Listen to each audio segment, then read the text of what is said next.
How's it going, everybody? I have two movie reviews for you today. We're going to talk about Longlegs and Maxxxine. I saw these films back to back. I treated myself to a little double feature. It's been 5 days since I've seen these movies. I think I let my thoughts marinate enough on them. I have a review for Longlegs on my Letterboxd. It's pretty short. I didn't have one for Maxxxine. Let's start off with Longlegs, directed by Osgood Perkins. Now, before we get into this, I want to read a quote that I saw going around the other day. The headline for this is, Longlegs director Osgood Perkins says he has no interest in watching modern day horror movies. Quote, I'll never see Maxxxine. I'll never see Pearl. I saw X for reasons. It wasn't on purpose. I don't see contemporary things. They don't interest me at all. And that's not to say that they aren't great. Funny because we're talking about Maxxxine today. And I've already seen X and Pearl, two films that I really like, Pearl more so than X. When I saw this quote, it worried me a little bit because I didn't know what Longlegs was about. I didn't even know this was a movie until maybe a few weeks ago. All I heard from this film was that it was really scary, it's super creepy and super messed up. And then I saw some quote going around saying that it's this generation's The Silence of the Lambs. And that worried me a little bit too, because whenever people say, oh, this film is this generation's blank, or it's the new blank, it never really feels like that. But I went in with high hopes for this because I did hear it was scary, but I didn't read any plot synopsis. I didn't know what the plot was about. I didn't watch any trailers. So what did I think of Longlegs? I didn't like it. I didn't like it at all. So what is this film about? This film is about a detective, Lee Harker, who might be psychic, who might have some psychic abilities to her. She has a traumatic past, but she's brought on to this case of this decades-long murder spree where all these killings have something related to them. They all have the same denominators to them. So it's up to Lee Harker to put the pieces together and find out who's going to get murdered next and how they will prevent it.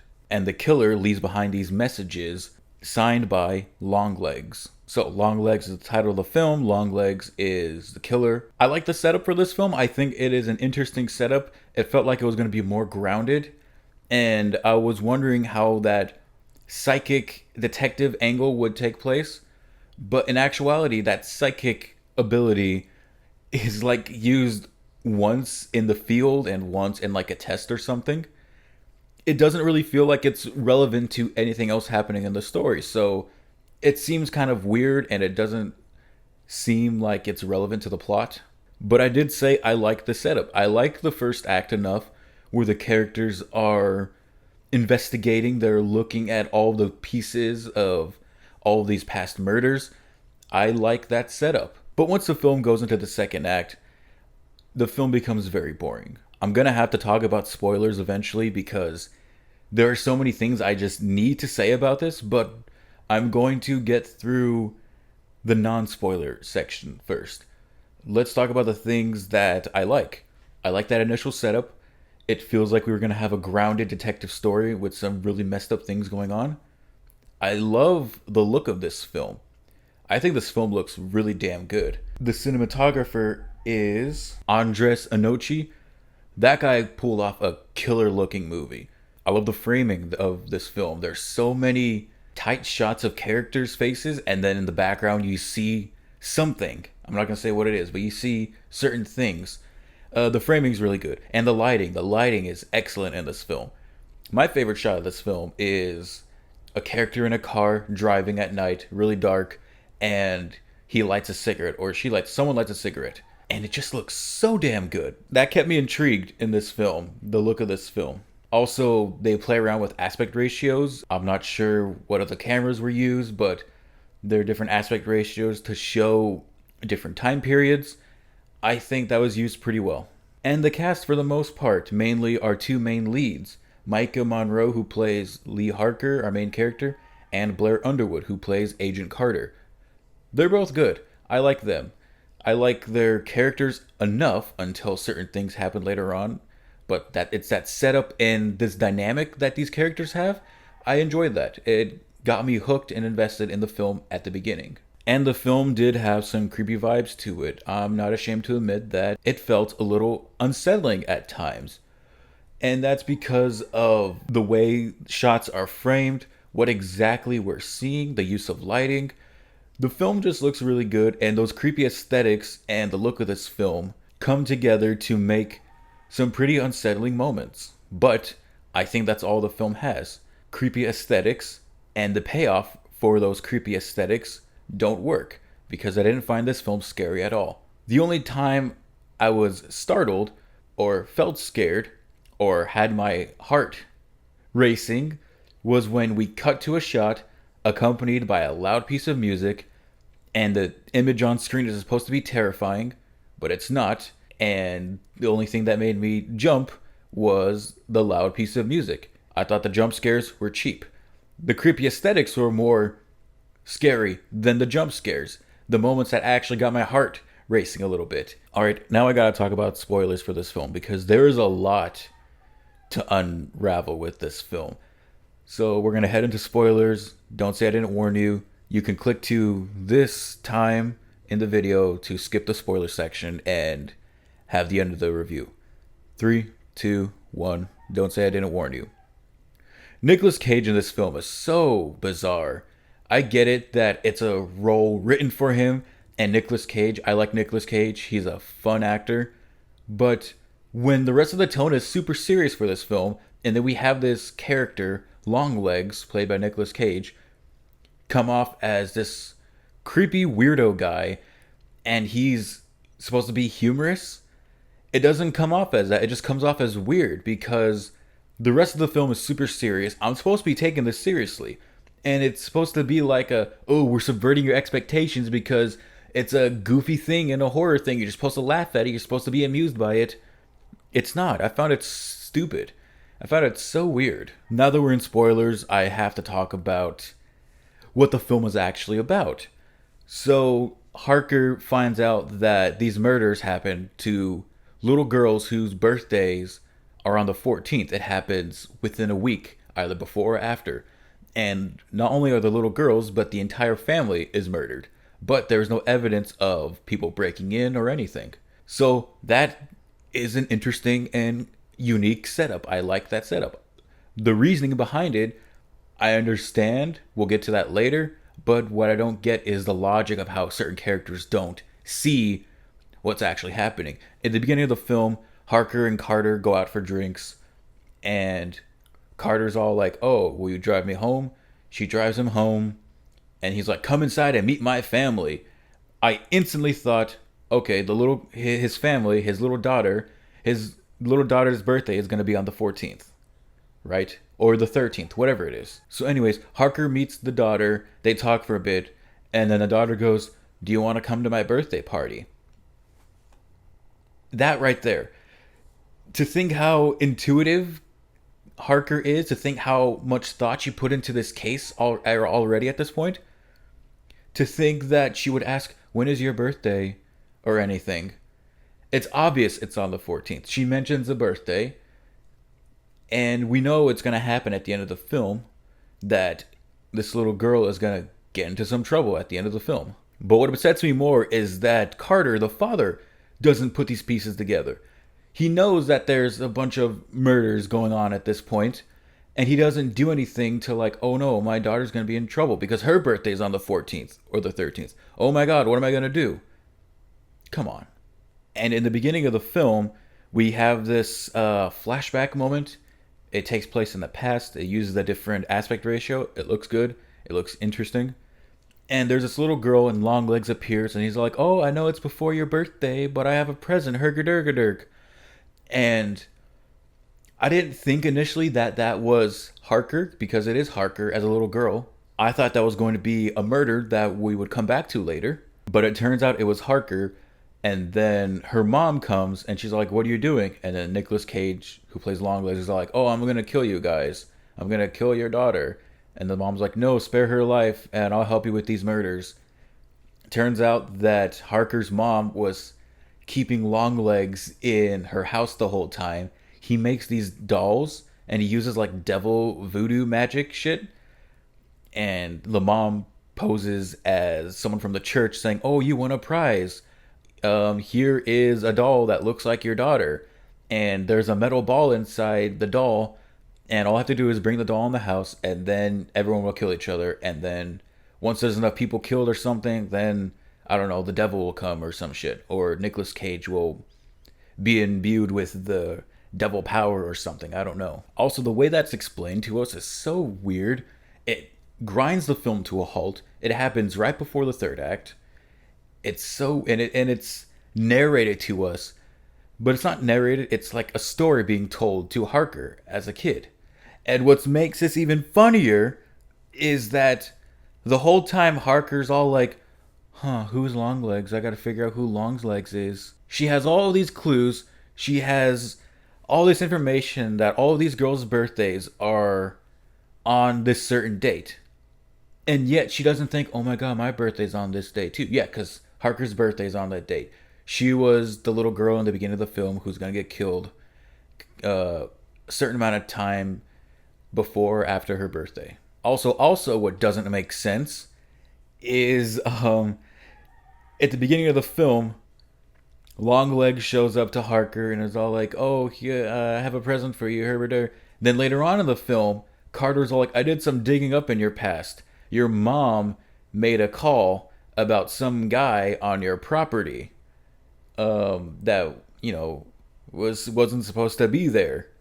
Somehow Harker doesn't remember any of that in the beginning. She doesn't remember her mother being tied up, about to be killed, and then Harker about to be killed. She doesn't remember that. She doesn't remember Harker's mom telling her the story about how they had to do this and how she had to go on a giant murder spree with other people to do some devil shit. Also, why does Harker's mom make the call? That seems weird. It's not like she made the call and then went out. It just seems like a red herring to make us seem like the mom doesn't have anything to do with it. So they capture Longlegs. I don't get how they found out where Longlegs was. They just found him on the road. Or like, oh, we're arresting you now. And then Longlegs is interrogated by people. Harker goes to interrogate him, and says some devil shit. And then he breaks his face on the table and then dies. I don't get what that was about. I don't know if he was becoming the devil or getting devil powers or something. I don't know. It's not explained, and it's not like I want it to be explained, but I just don't get it, and it wasn't interesting to me. But it turns out because the mom had the plan. Anyways, Harker and another agent, they go out. They're all like, "Hey, I'll be here with you. Go tell your mom about all this stuff, yada yada." They might arrest her or something. They might confront her about her past with Longlegs. The mom kills the agent, and then she kills the doll that Harker had. I don't know. I don't get it. I don't remember why she killed the doll. She said like, "Oh, I guess you're free," but he's free because he killed himself or something. But she also still has to take the doll to Agent Carter's house, and then all of a sudden, the Agent Carter's all like, "Oh, I'm gonna kill you guys now." Then he goes to the kitchen. The wife goes in the kitchen. He kills the wife. The mom's all like, "Hey, I gotta you can't stop this." Then Harker gets her gun. She shoots Carter twice, and then she shoots her mom, and then she's gonna shoot the doll, but she doesn't have any ammo. Don't you think a cop should check how much ammo they have in their gun? Especially when she got like a call or something like, "Oh, you're gonna be late for Harker's birthday, or you're gonna be late for Carter's daughter's birthday."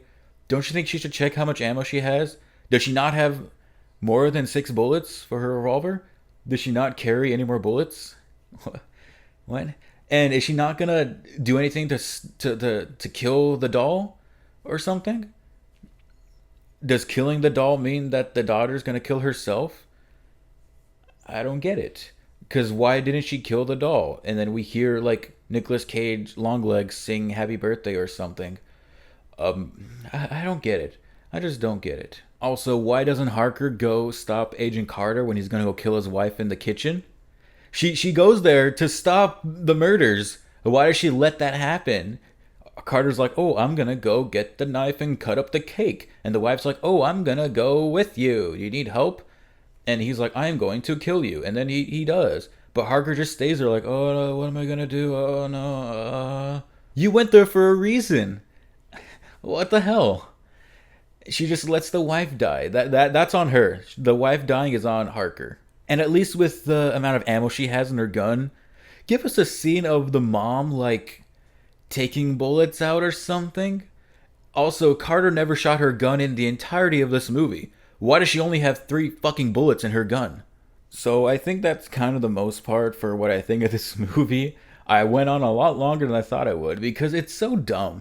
I'm sorry. This movie's dumb. It's not smart. At least the first act is. Once it goes into the more devil kind of shit, then it gets boring and it feels like it's so full of itself. I just didn't like this movie at all. Oh wow, a loud piece of music. Your movie is so scary. Ooh. And then there are some shots where we see the devil in the background of certain scenes. I thought it was interesting at first, but there's no payoff for it. Nothing really happens, especially when we don't get what the hell Nicolas Cage is supposed to do. Also, why is he called Longlegs?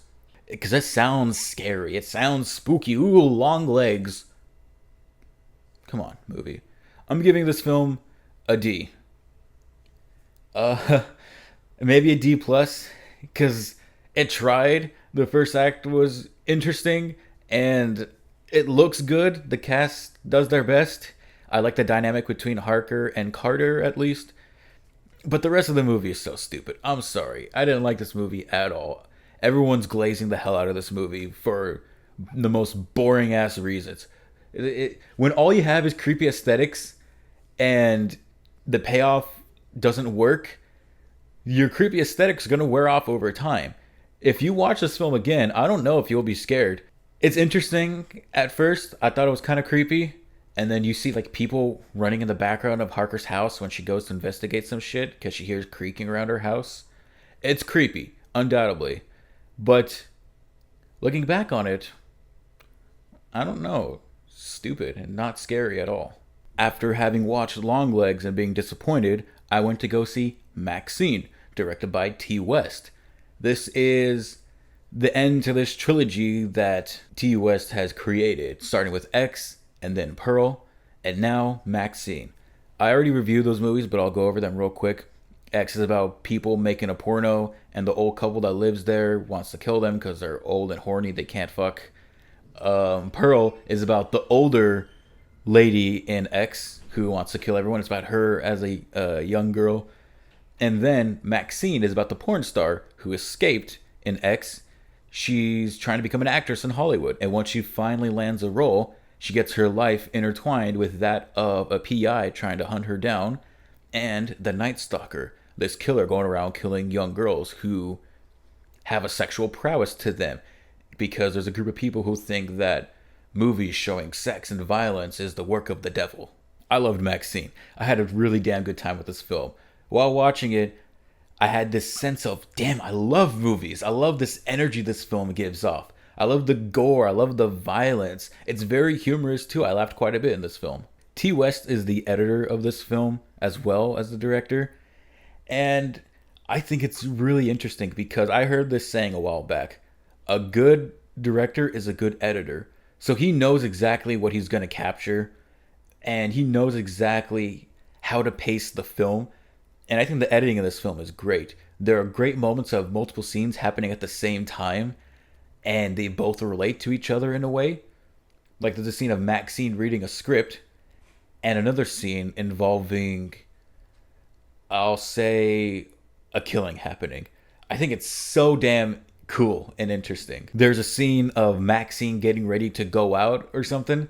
She's putting on makeup and there's a bunch of shots coming in together, you know, like a black screen in the background and panels and stuff. It's so damn cool. It gives this fun and energetic vibe that I loved about this movie. And also there's a scene of like Maxxxine setting a trap at a club and Kevin Bacon plays this PI and he's going to go get her. And it relays the information to you so damn clearly. And most of it is without saying a word in that scene of her setting the trap. It's so cool. Elliot Rocket is the cinematographer. I think he did an absolutely fantastic job. He has been the cinematographer for this trilogy, X, Pearl, and Maxine. And damn it, this guy can make some good looking films. X is more grimy and dirty. Pearl is more vibrantly colorful. And this film has the city colorful look. You know, the street lights and dark alleyways and like sort of tungsten lit apartments and whatnot. It's so damn cool. The film looks really damn good. And I think everything about this film comes together to make a sort of fun slasher ish horror movie. It's not really a slasher because we never follow the killer. We never see like the whole body of this killer. I think it's obvious who the killer is, who the Night Stalker is. It's more so obvious because of the ending of X and the beginning of this film. We see a recording of Maxine in the beginning, like doing a pageant or something for the church, and she says something, and the person recording it, you know who it is. You know, it's going to be obvious that this person is going to be the killer. I don't want to say it's a full-on slasher like a Jason or a Freddy or a Chucky or whatever, because we're never really following the slasher. Maxine's story is more important about her finding her way into the business as a struggling actress while also dodging the PI and worrying about the Night Stalker. The Night Stalker being the closest thing to a slasher in this film, I suppose.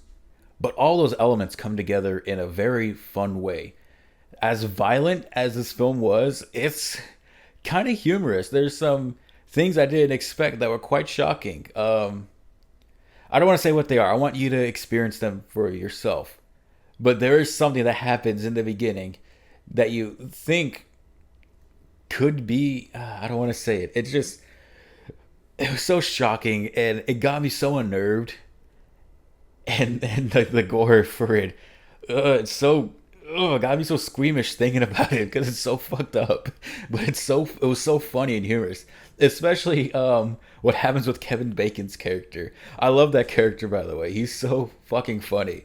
I love his accent, and he's very humorous, and he's such a sleazeball, and it's so funny. And what happens with him later on in the film, it's so messed up, but you can't help but feel enjoyment out of it because of how messed up it is and the way it happens. And it blends so well with the rest of this film being so fucked up in terms of how people die. Like I can't help but like kind of laugh but enjoy it. It's the opposite of Longlegs. Longlegs wanted you to feel that humorous side with Nicolas Cage, but because the rest of the film was so serious, you couldn't understand that humorous side. It just comes off as goofy. This whole film is more lighthearted, but there are some more serious aspects of Maxine feeling trauma from X. I think it works really well with this film because there is this killer on the loose. She almost did die, and there's some officers not trying to track her down for the murders that happened in X, but they know she's involved in certain things happening, and they just need her help trying to figure out who got killed, and they're trying to help the cops with how to find the killer because some of those people are involved in her life. Giancarlo Esposito is in this film. He plays her agent. I thought he was really cool. He had this fun vibe. You know, Giancarlo Esposito is just a great actor too. And it was cool seeing it with like that hair. It was kind of funny. Everyone's really good in this film. All the cast is great. TOS can direct his cast really well. Everything about this film just works. I really don't have a whole lot to say on it. I think I went on a little too much about how much I love the gore and how fun and humorous this movie was and how everything kind of blends together to make a fun horror movie. I don't have a whole lot of negatives. I can't even really think of that many negatives. I just had a really damn good time with this movie. I'm giving Maxine a B. I really enjoyed this film. I might bump it up to a B plus later on. I do want to watch it again at some point. It sucks that it's struggling at the box office, I think. It's weird that Longlegs is doing much better than Maxine at the box office. And it's weird because that's Neon and this is A24. They're both competitors right now, I think. Because they both put out the weird movies. Anyways, that's my thoughts on these two films, Longlegs and Maxine. Did you see them? What did you think about them? Tell me what you thought about them in the comments below, and I'll be back with more enjoyable content like this. So, yeah, bye.